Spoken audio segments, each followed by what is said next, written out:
Hi, my name is Kirby Ramilo, BSIT TA from Computer Studies College of Science, and I'm running as president under the PUSU party.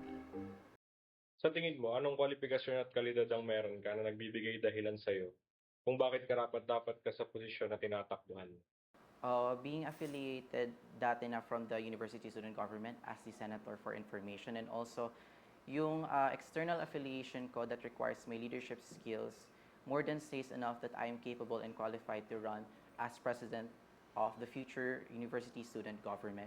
With my experience, I have already known the in and outs of the University Student Government, yung paperwork and such, and also alam ko na rin yung mga problemang na-experience natin mga students, and yung connection natin with the students, and also yung problem natin with the relationship with the administration. And I believe that I am not coming from a list of promises, but rather I'm coming with a grounded plan that has been already done in the council. And I believe with that, I'm confident enough to say that I am capable and qualified to run as the president candidate for the University Student Government.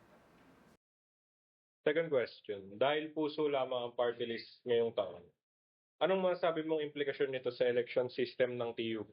At paano mo masisigurado ang complacency at accountability sa inyong leadership gayong wala naman kayong kalaban? So I think naging problem yung pagkakaroon ng lone party list kasi it means that there is not enough student participation in student election. Dapat kasi in this kinds of practice natin in our student government and also the studentry, that dapat maraming student ang nag-engage and also shows their leadership, kasi I cannot believe na parang kami lang yung parang may capability to serve. I believe that sa dami ng students here at UP, that they all have the capability to serve the students, but ang naging problem na siguro is the student engagement, kasi parang karamihan sa kanila is not aware on how does the election work, or yung image din ng university student government sa kanila, medyo disconnected ang council with the student itself. Kaya with my platforms to institutionalize the student engagement to different initiatives and project, I believe na mabibridge natin yung problem na to with increasing the student engagement and also allowing them to know how does the council works, ano ba yung election, para mas maraming students ang ma-invest when it comes to this kind of way to learn, to lead and serve the students, which is the joining of the student elections and becoming a future officer of the university student government. Unti-unti nang nawawala yung student participation pagdating sa election at marami ang nawawala ng tiwala sa sistema ng USG sa ating university. Kung ikaw ang mahalal na president, anong plano mo upang masiguro na pagkatapos ng iyong termino, muling mababalik ang tiwala at interes ng mga estudyante sa mga darating panghalalan? So as the candidate for president of the university student government, I want that yung mga platforms na gusto ko implement will be one of the foundational structure or framework ng future council na i-run ko.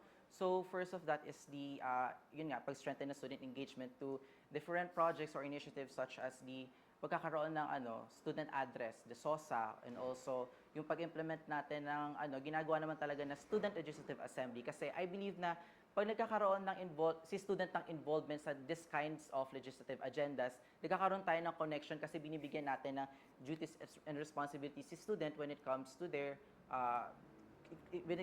being a student in the university.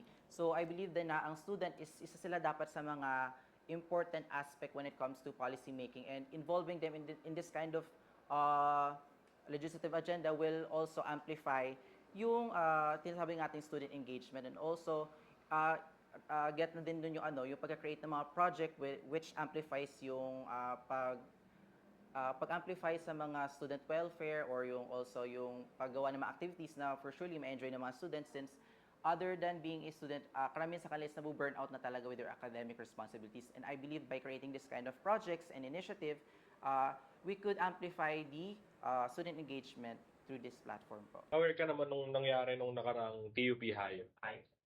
Nagkaroon ng puwersang pagpapatigil sa student mobilization sa loob ng university, which is sa grounds. Kaya mo bang pigilan na maulit ito at anong plano mo patungkol dito?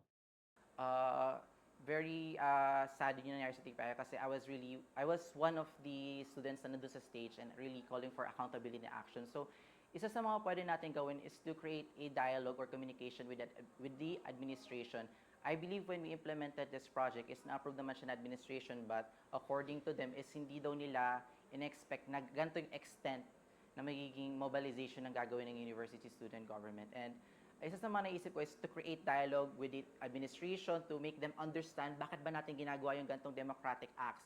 Bakit ba siya important for us students kasi tayo bilang scholar ng bayan, we enjoy the taxes of millions of Filipino taxpayers. And I think it is one of our responsibilities bilang scholar ng bayan na we advocate for the rights and call for accountability sa mga corruption na nakikita natin. And by creating dialogue, we create boundaries on hanggang saan lang ba yung pwede natin gawin or pwede natin gawin when it comes to this kind of democratic acts. And I believe siguro many would say na so parang liliit na liliit yung kind of democratic acts na pwede natin gawin kasi nililimit administration. Pero for me, is the idea na makapag-implement tayo this kind of democratic act is already win for us, student government and also student. Kasi alam naman natin yung reputation ng TUP of being a shut off when it comes to student activism. And yung pagkakaroon ng democratic activities within the university or the university itself is already a big win kasi for us to create a big change, we need to take baby steps or small steps kasi in the future, pag yung mga gantong small democratic acts nag-accumulate, it could create a great impact sa mga future student leaders na tatakbo for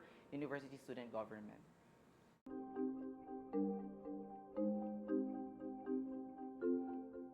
Unahin natin yung sa national issues.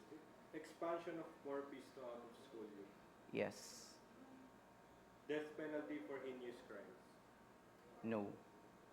Impeachment of Vice President Sara Duterte. Yes. Government-controlled prices for common necessities and goods amid the national crisis. Yes. Higher tax for the upper classes. No. That's for national issues. And sa university-wide issues, abolition of hair and dress code policy. Yes. No student activism on school grounds. No. No shifting policy. No. Abolition of contractual teaching staff. Yes. AI disclosure on academic works. Yes.